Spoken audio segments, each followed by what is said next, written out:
جانت الهی بگم بیا بده بی بچه خوشابت هم بگم عیدتون مبارک بفهم یالا بفهم یالا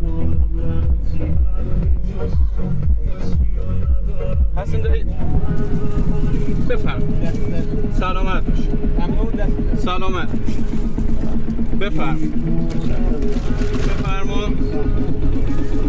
بفرمایید یک دیگه برای تو سرم بدی چشم خدا پدر آقا دو خانواده من یک دیگه یکی شما